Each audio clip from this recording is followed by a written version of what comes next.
এরপরে প্রশ্ন হলো ভারত পাকিস্তান যুদ্ধে আমরা কি করতে পারি। দেখুন, প্রথমত ভারত পাকিস্তানের এই যুদ্ধে একজন মুসলিম হিসাবে সন্দেহাতীতভাবে আমরা মাজলুমদের সাথে থাকব।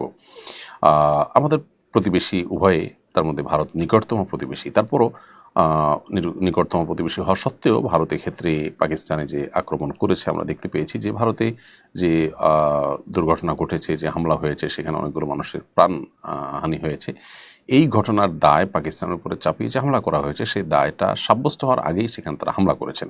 আমরা যেটাকে মব জাস্টিস বলি, আমরা যেটাকে কোনো কিছু প্রমাণ হওয়া চায় কারোর উপরে আইন প্রয়োগ করা অন্যায় মনে করি, ঠিক সেরকম একটি কাজই এখানে আসলে হয়েছে দুর্ভাগ্যজনকভাবে। অতএব পাকিস্তানের দোষ প্রমাণ হওয়ার আগেই তাদের উপরে এভাবে হামলে পড়া এবং সেটা আবার শুরুতেই মসজিদ এবং ধর্মীয় প্রতিষ্ঠানগুলোকে টার্গেট করে করে হামলা করা, এটা সন্দেহাতীতভাবে একজন মুসলমান হিসাবে আমরা এর নিন্দা জানাই এবং এটাকে আমরা কোনোভাবে সমর্থন করতে পারি না। সেই সাথে ভারতের কয়েকটা প্রদেশের সামনে প্রাদেশিক নির্বাচন, সেখানে জাতীয়তাবাদী উন্মাদনা তৈরি করে সেখানে কোনো ভোটের মার্কেটে কোনো সুফল তারা পাইতে চাইছে কিনা, ইচ্ছাকৃত এটা করছে কিনা, সেটাও যথেষ্ট চিন্তার সুযোগ আছে।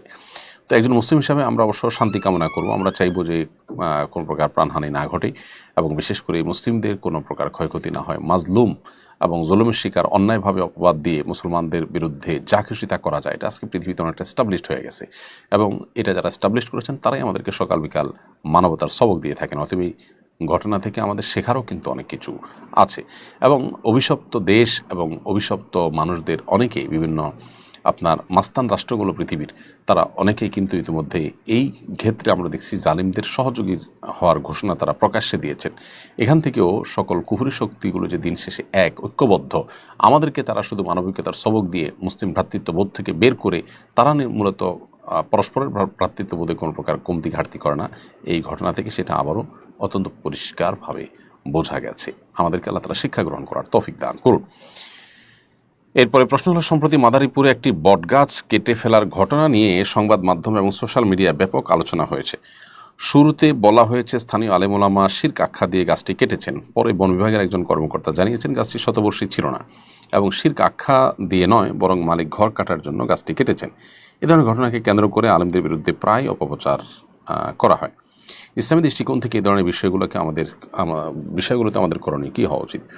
প্রথম কথা হলো, শতবর্ষী নয় সেটাকে শতবর্ষী বানানো। দ্বিতীয়ত হলো যে এই গাছকে কেন্দ্র করে সমাজে যদি কোনো কুসংস্কার থাকে, মানুষের মধ্যে ভুল বিশ্বাস থাকে, সেটা দূর করবার জন্য গাছকে যদি কেটেই ফেলে দেওয়া হয়, তো আলেমরা দেশে উদ্যোগ নিয়েও থাকেন, কি এমন অন্যায় করেছেন, একটা গাছ কেটেছেন, যদি কেটেন বিষয়টি সেরকম ঘটেনি, আমরা ইতিমধ্যে নিশ্চিত হলাম, ধরা যাক এরকম ঘটনা ঘটেছেও, এটাকে যেভাবে ফলো করে প্রকাশ করা হলো, প্রচার করা হলো, মানুষ কুসংস্কারে নিমজ্জিত থাকবে, শিরকে লিপ্ত অবস্থা থেকে বাঁচাবার জন্য গাছের মালিককে কনভিন্স করে যদি সেটা কাটার উদ্যোগ নেওয়া হয়, সেখানে তো অন্যায় কিছু নেই।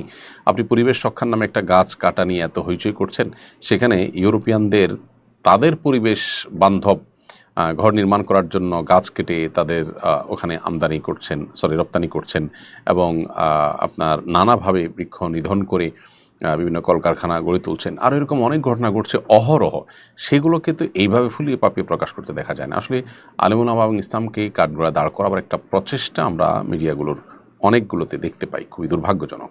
তো প্রথমত এখানে এরকম কোনো ঘটনাই ঘটেনি, যা ঘটেছে সেটার তিলদের তাল বানিয়ে আপনার প্রকাশ করা হয়েছে। এখান থেকে আবারও প্রমাণ হলো যে ওলামায়ে কেরাম নানা সময় মিডিয়ার স্ট্যান্ডবাজি এবং মিডিয়ার এই মিথ্যাচারের শিকার। আল্লাহ আমাদেরকে তাদের এই সমস্ত শয়তানি চক্রান্ত থেকে ইসলাম ও মুসলমানদেরকে হেফাজত রাখুন এবং আমাদেরও এই ধরনের কাজ করার আগে অবশ্যই স্থানীয় নেতৃবৃন্দ, সিনিয়র ওলামাদের সাথে পরামর্শ করে করা উচিত, যদি তারা করেন। যদিও এই ঘটনায় আমাদের কোনো সম্পৃক্ততার কথা আমরা জানতে পারিনি। বন বিভাগ বলেছে যে মালিক নিজে কেটেছে। তাহলে উদুরপিণ্ডি বদুর ঘাড়ে চাপানোর যে চেষ্টা দীর্ঘদিন থেকে চলে আসছে, সেটা এখনও চলছে। এটাই দুর্ভাগ্যের বিষয়।